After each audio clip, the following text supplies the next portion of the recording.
में रहने वाली पढ़ी लिखी मॉडर्न लड़की है। वो और पवन साथ कॉलेज में पढ़ते थे।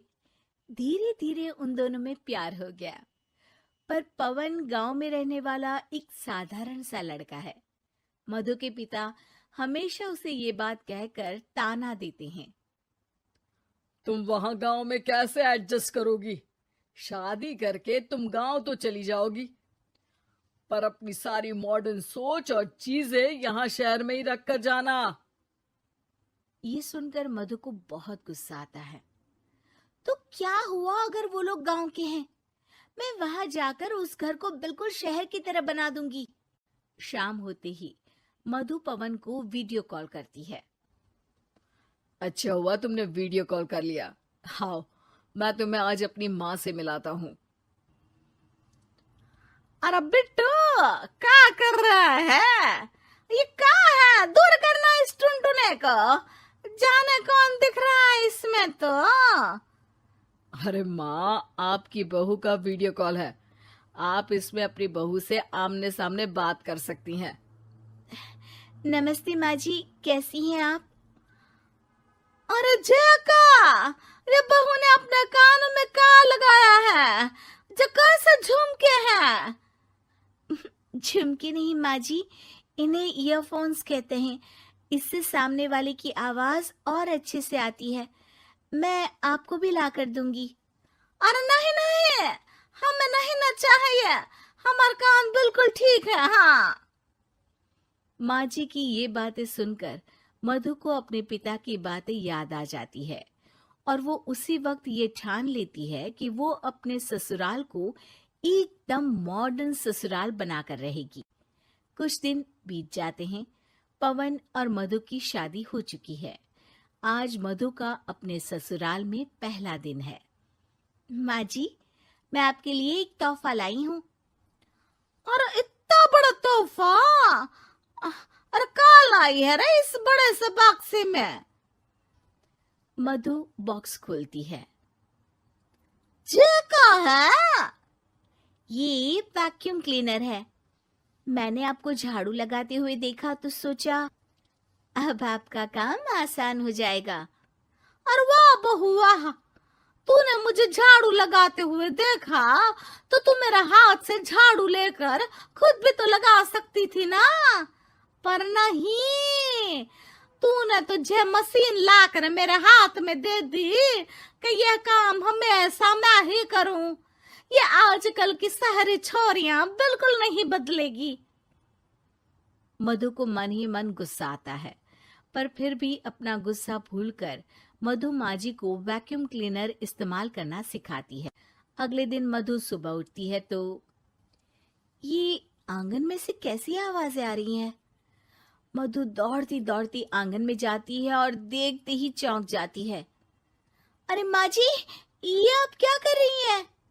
और वो कहा है ना, सुबह मैं जब कुएं से पानी निकाल रही थी तो मेरे कान की बाली उसमें गिर गई थी। तो ये तेरा वैक्यूम ना सारी चीजें अपनी तरफ खींच लेता है ना, तो मेरी बाली भी तो निकाल ही देगा। उसी की कोशिश कर रही हूँ, पर न जाने क्यों अब ये चालू ही नहीं हो रही तेरी मशीन। अब वो चालू होगी भी नहीं।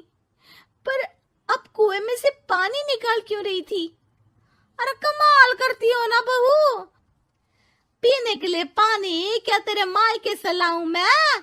अरे कुएं से ही तो निकालना पड़ता है। हाँ, पीने के लिए पानी, और वो भी कुएं से। मधु दिमाग लगाती है और थोड़ी ही देर में घर में वाटर प्यूरिफायर लगवा देती है। ये देखिए माँ जी, इसमें बस एक बार पानी भर देंगे तो नल में पानी साफ होकर बाहर आएगा। अरे वाह रे बहू, ये तो बहुत ही बढ़िया चीज है। रात हो जाती है। मधु जैसे ही प्यूरिफायर का नल चालू करती है तो वो अचानक से फट जाता है और सब जगह पानी पानी हो जाता है। अरे ये क्या हुआ? ये क्या हो गया? मैंने तो बस इसमें उबला हुआ पानी डाला था, ये इतनी जल्दी खराब हो गया। अरे ये सारी शहरी चीजें सब ऐसी ही होती है कबूरी। क्या आपने इसमें उबला पानी डाला था? हाँ तो फिर पानी तो तभी साफ होगा ना जब उसे उबालेंगे। ये मशीन का कोई जिन है जो हमने जो बोला वो कर देगी है? मधु को बहुत गुस्सा आता है। इस तरह तो मेरा अपने ससुराल को मॉडर्न बनाने का सपना अधूरा ही रह जाएगा। नहीं, मैं इस तरह से हार नहीं मान सकती। थोड़े ही दिन में मधु पूरे किचन को मॉड्यूलर किचन में बदल देती है। अरे वाह बहुआ, इतनी सारी अलमारियां! माँ जी मॉड्यूलर किचन देखकर बहुत उत्सुक हो जाती है। ये बक्सा का है? बहू ने शायद गलती से इसे यहाँ रसोई में रख दिया है, पर है तो ये बहुत ही बढ़िया।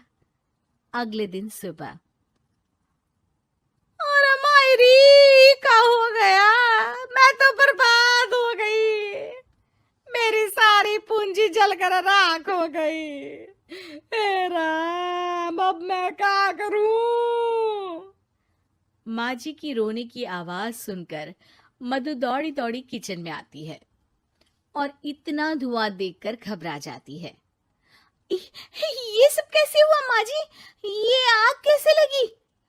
ये सब तेरा इस मॉड्यूलर किचन की वजह से हुआ है, और ऊपर से तूने तिजोरी जो रसोई में रख दी थी, मैंने जैसे ही अपने गहने और पैसे इसमें रखे और बाहर से इस ताले को घुमाया, ये तो 5 मिनट में ही आग बबूला होकर फट गया।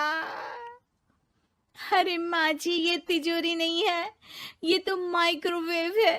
इसमें गहने नहीं रखते, खाना गर्म करने के लिए होता है ये। और ये जो आपने घुमाया ना, ये ताला नहीं है, आपने इसके टेम्परेचर को फुल कर दिया, इसलिए ये फट गया।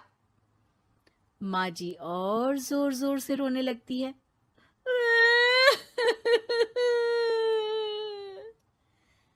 मधु सर पीट लेती है और कसम खाती है कि अब ससुराल को मॉडर्न बनाने की कोई कोशिश नहीं करेगी। मुझे माफ कर दीजिए माँ जी, आप जैसी हैं वैसी ही ठीक है। मधु को अपने पिता की कही बात याद आ जाती है और मधु वापस घर और किचन को पहले जैसा ही कर देती है।